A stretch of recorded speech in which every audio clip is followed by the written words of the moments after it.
as you know, Taiwan produces a lot of LED, and we are in the turning point of a new lighting, using new light source, as the speakers talk about in this morning and early in the afternoon. So in Taiwan, almost every week, there's a LED manufacturer come to me and say, Mr. Lin, I can make LED as whatever you want, color changing, flash, blah, blah, blah, blah, everything. And when I talk about, say, how about the glare control? I say, oh, there's no problem. How about the waterproof? That's no problem. So, in one of the American lighting magazine, ALD Plus A, there was an issue talking about, are we different? Are we from the different planet?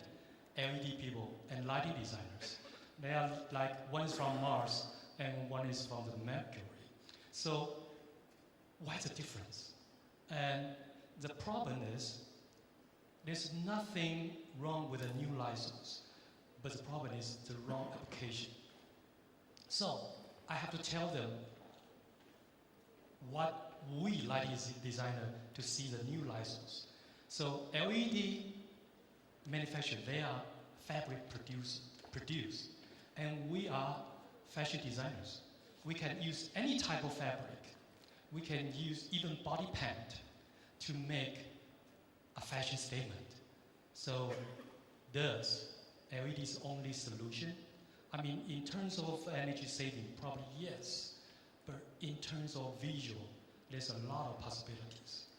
And especially in Asia, you can see everywhere LED and make everywhere look the same. The problem is, the owner, they thought LED can do everything. So they just hire LED people who knows how to do flash and installation, and they just go for it. And they take over the lighting designer's job. So as a lighting designer in Asia or in the world, we have to face the challenge.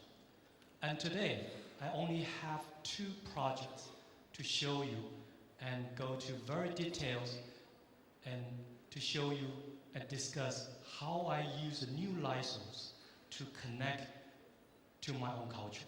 And it's not very futuristic, and the whole concept is very, very traditional. The first project is the complementation walk at one of the university, and 50% power consumption are from LED. And the second project is the lobby, and all of them is about 94% of the power consumption are from the LED. The first project, the Jiao Tong University in Hsinchu. And the city is about an hour drive from Taipei. And that's all, there's a scientific part, and it's industry there. So all of the semiconductors, laptops are produced there. And so there's a university called NCTU, and they have 2 alumni who won the Nobel Prize.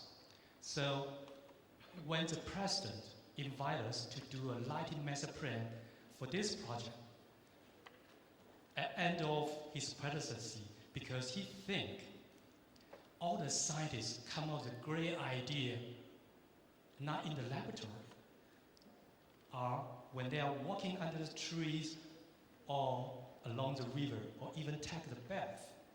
So he liked to educate those scientific students with very poetic theory, poetic things. So he think at the end of his presidency, he will give a gift to this campus, which is the lighting. So we were asked to do the lighting master plan first. So we analyzed the whole campus and without any idea at the very beginning, just like user or whatever, like an architect go to the job site. And after all the evaluation, we found out there's something. There's no people at the night on the campus. And where are they? They are all in the gymnasium or in the library, because almost 70% of the students are male, guys. So there's no, only 30% of them are girls. So we check it out and then found out, after we set up a lot of hierarchy and the priority of this campus, we found out we have to provide a very safety environment for the female students first, not only for lighting, even for the pedestrian or paving, because it's so rough that girls cannot wear high heels to walk on it. And where are the guys? So they stay in the gymnasium or go out to other female college to date other girls. So we have to improve the space first. And also, we found out there's a beautiful lake have to be improved because the surrounding is so dark. So after this master plan, here's a library, there's a competition walk, and the 2 entrances. So we set up a lighting master plan for probably for 10 years. So they have to improve step by step. And as I mentioned before, we think safety issues should be solved at the very beginning. But as you know, I just mentioned, that was the end of the presidency of the president. He wanted to do something fast as lighting, it sounds very, very common everywhere. So he said, why don't you do this walk in front of the library? And we said, okay, we do it. But the problem is, the lake was kind of didn't do anything. So a couple of months later, a kid was drawn in the lake. So we feel so sad, but that's the fact. So after this evaluation, and we also found out one thing. Students with this kind of star map go to the campus and to check out the stars. So, which is nice, there's no light pollution. So we have to maintain the quality of light, which is not too glare and there's no pollution, but also have a very clear hierarchy. Okay, may we turn down some of the light because it's a little bit too bright. Is that possible?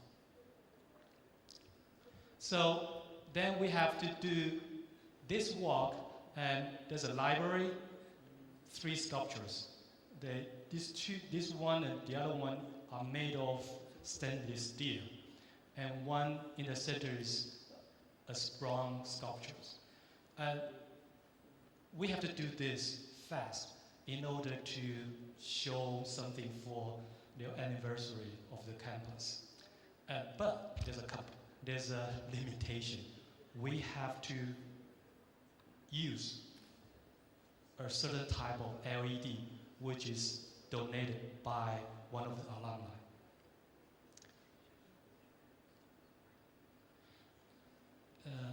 All right, is the lights okay?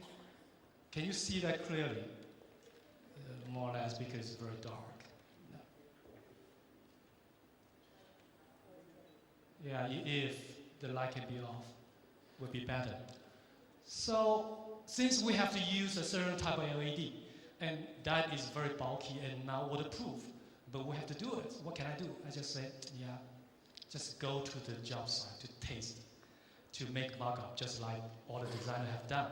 So we went there with this kind of big 100 watts, 3 color change LEDs.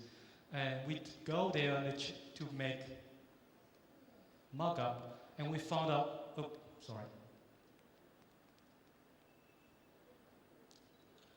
we found out if we use incandescent, the tree was almost burned. And, oh great, how about this one? Lighting design is so demanding, I'm sorry.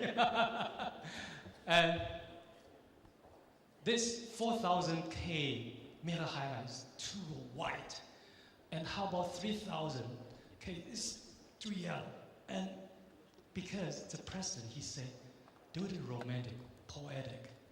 And what does poetic mean? I don't know. So even with this color changing, so we put on the color changing and say, blue, yellow, purple, that's too much. So just before I left, they said, that's end of day. And I found out there's a certain combination of blue, of red and green LED. It's about 70% of green, 20% of red. Combination make the tree looks like Chinese painting. And I say, good, set it. We just set it, and we make the tree look like the Chinese painting. And I think without saying anything, just changing the environment and make connection to our culture will inspire the students a little bit, I hope. So, but another thing, we found out those science students, they are so shy to talk, but they are good at on MSN and talk about everything. So for those students, to attract them, go to the campus, not only invite girls to come over, we have to make something, make them feel that's high tech. So the good thing is about the fixture is not waterproof. So we create a light box and put that fixture inside, because that is not waterproof, but why bother to bury it in the ground? So we have two types of glass, frosted at the side, and on top is ribbed glass, so won't affect the light, so we'll wash the whole trees. And as I mentioned before, the stainless steel sculpture is very, very difficult to lead. So since we want to create a very poetic environment, so it's better to have a moonlight from 7-story high classroom and to light up the surrounding, and the surrounding bound the light to light up the sculpture and make them just like was lit by the moonlight. So that's the way we do it. But somehow, there's one thing I forgot to mention, because this walk is about 150 meters long.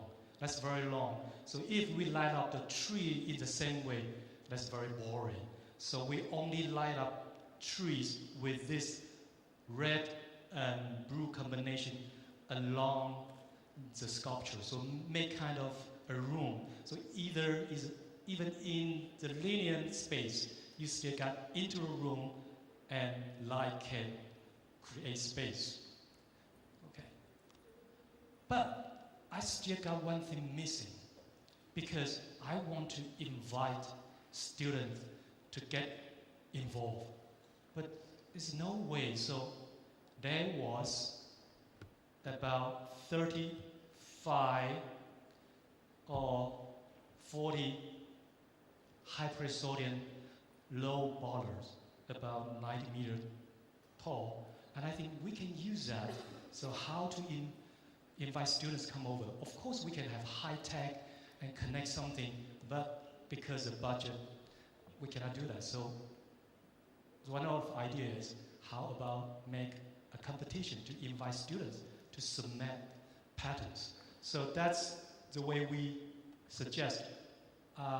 We replace the high-pressure sodium to metal halide, 35 watts, and so that would create shadow on the floor.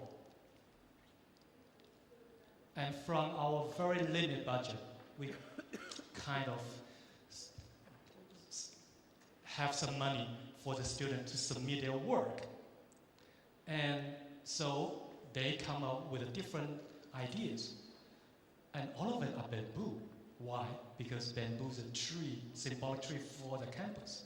I knew that, but I don't want to do that because I want to know what they're thinking about. So second place, missing, not because we don't want to give away the money, and because we found out there's two second place, and one using bamboo and the other one roll some point. So we kind of combine together. But unfortunately, the picture didn't show that well, and because the roughness of the paving don't show the pattern as well. This project was 2 years ago, but if now I can use small LED projector and to project the pattern on the floor would be much nicer. So this project, we did it without any architect, because we just go in, we check everything, just like students go to the job site to check everything. But next project is a residential building in center of Taipei, this one. And this building's office tower is designed by Pan Corporation and lighting designed by Fisher Marine. They have a beautiful LED changing and then have spotlights on that. But somehow for energy saving, I think the owner have money to install the light, but they don't want to turn it on because they want to save money. But I think light up the building is not only for the building itself, because that creates a focal point for the city, that creates a second image at night, which is very important. So since at the circle is very, that is by Fisherman Ray as well. And as you can see, LED or whatever is very simple to install. So all the building just put some line on the skyline, which makes the building look shorter. So for this residential building, the architect and owner asked me to be low key because that's high-end residential. And also, they don't want me to use any incandescent or quartz light. And from my experience, there's only two reasons. One, energy saving. The other one, the owner his house got fire, burned because of bad quality of incandescent. So they don't want to use MR16 or whatever. So in that case, I think that was the second one. And this building, I don't have the picture for night. And as you can see, that's LED. And what's that?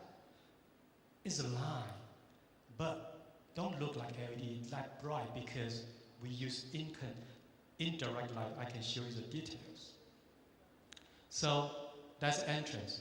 Our scope of work include exterior and also the lobby. And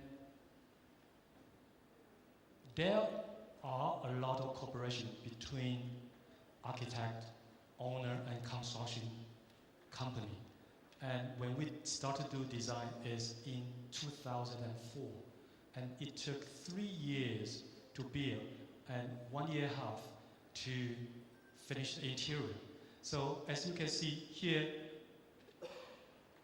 that was a detail this architect created a metal pipe, and we have LED light to light up. So in this case, we almost make LED invisible. We only show the quality of light. So that's from the bottom. Since this building, there's a lot of detail that have been done.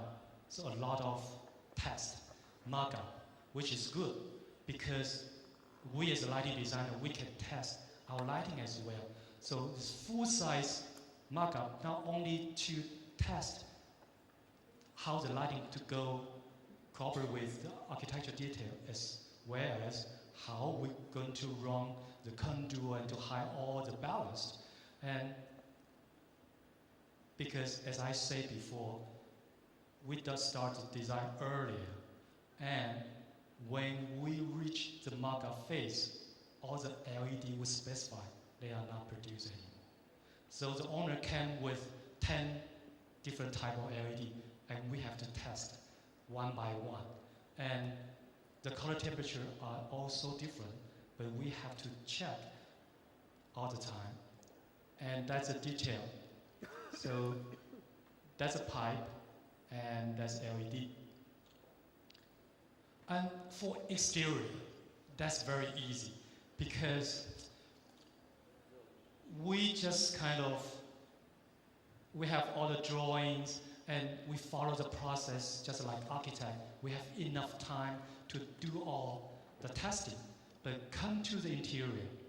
Okay, here's the entrance, and with this light box we call tongue, enter to the egg-shaped lobby.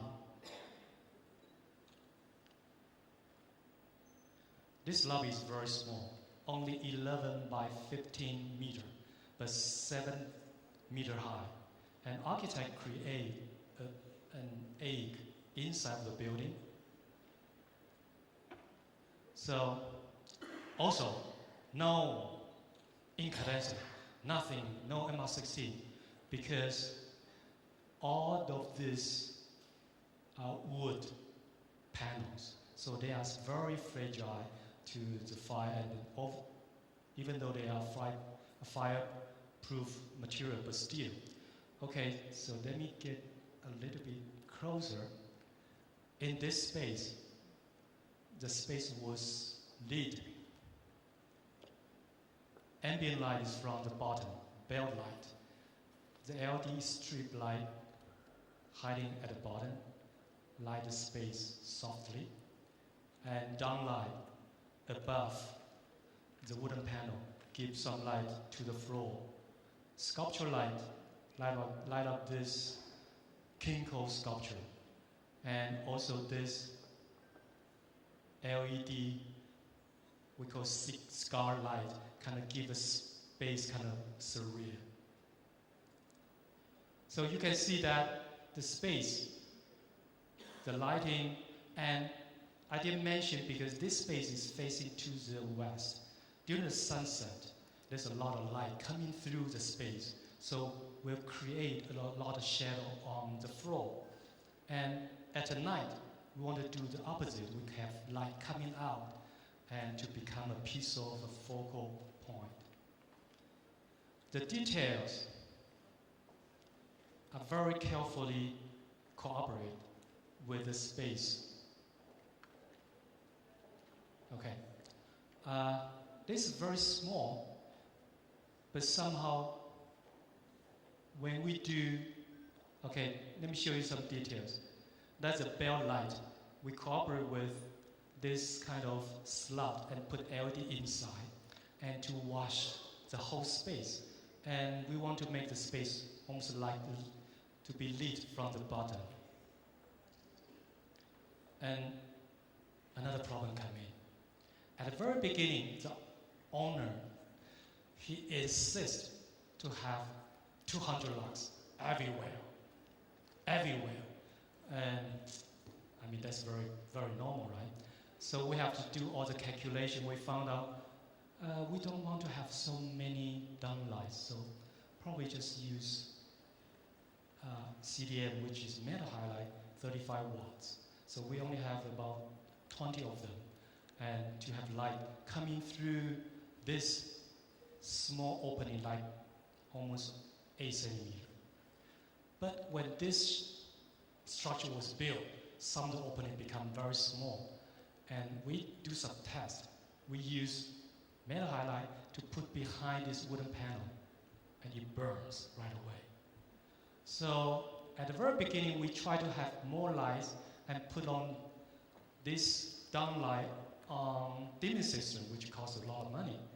But since this creates a lot of heat, what can we do? And luckily, there was a sample LED part 30, 12 watts, was delivered to our office. And we tried it and said, that's great, nice. So one metal highlight was replaced by 3 LED lights above. And all you know, LED has a problem of heating. But since this building, this space, let me show you. Okay. All the lights were hanging from the ceiling, so there's no heating problem at all. Okay. All right. But we put on the LED, we found out the space is not evenly lit. Some parts are darker, and some part is brighter. So do we really need that bright everywhere?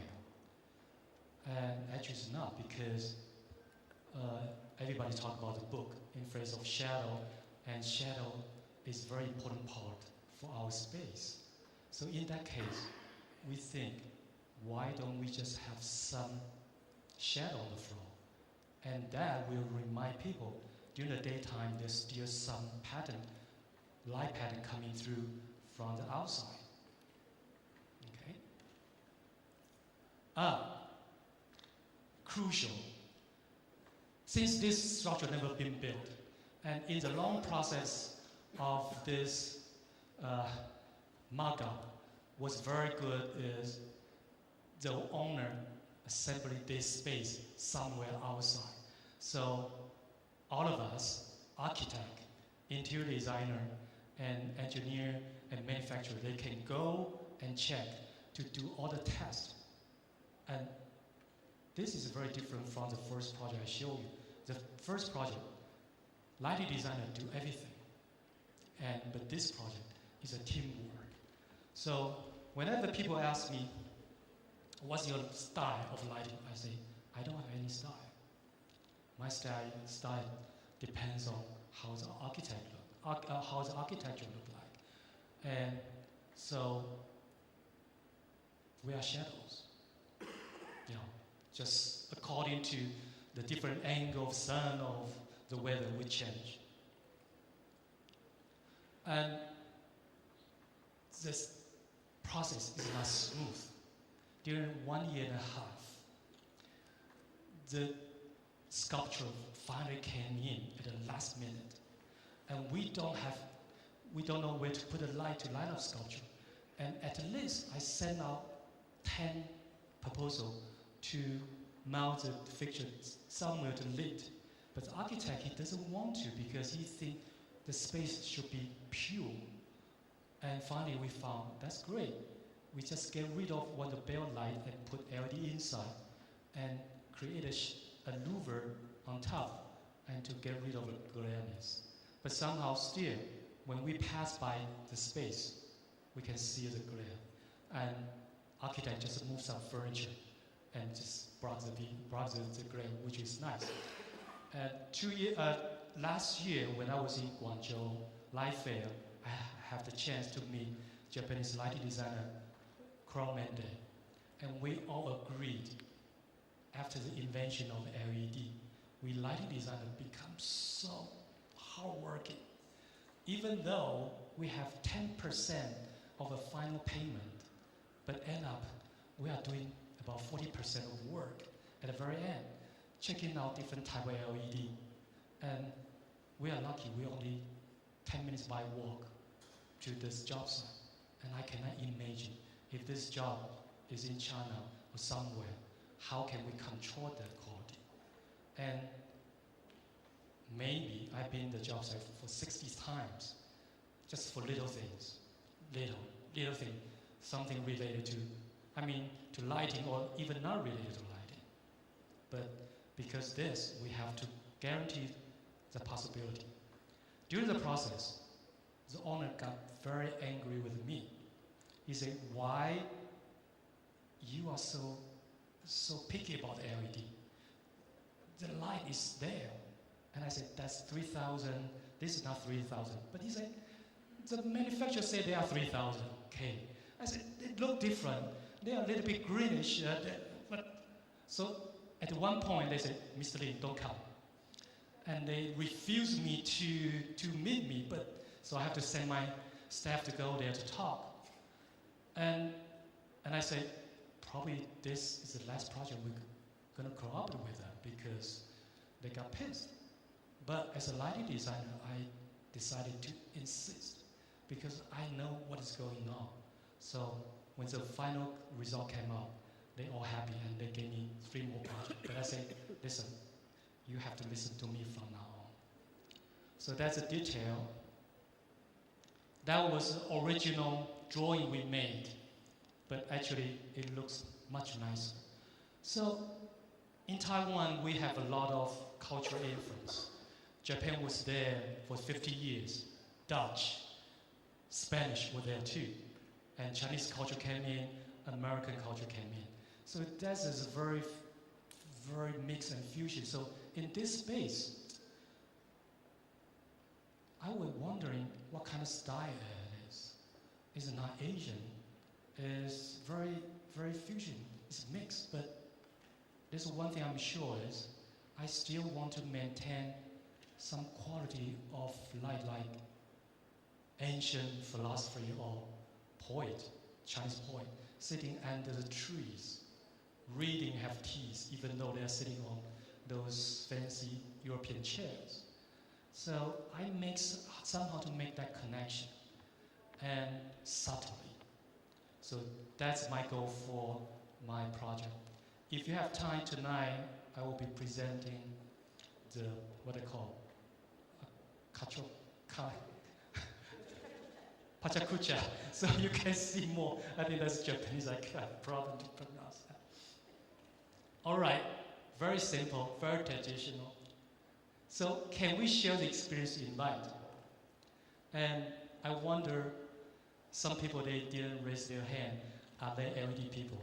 Hopefully we can talk freely. And LED people are thinking about efficiency. And we are thinking of seeing believing, and cultural environment, and human health. And I never think I'm only a lighting designer, because I have an architectural background and interior design background. I still think I'm doing architectural design, just with light only. So for this short presentation, I think I want to bring up a discussion. Are we going to change LED people or not? I try. Probably it's not a good idea. They are doing on the time frame, on the production line. And instead, we have to educate our owner. And we lighting designer and architect and other designers have to work very closely, and also to bring in the help of different manufacturers. We are on the same boat, because no matter how much light we put on, that affects our environment. So this presentation, hope, will open the door for all of us. Thank you very much.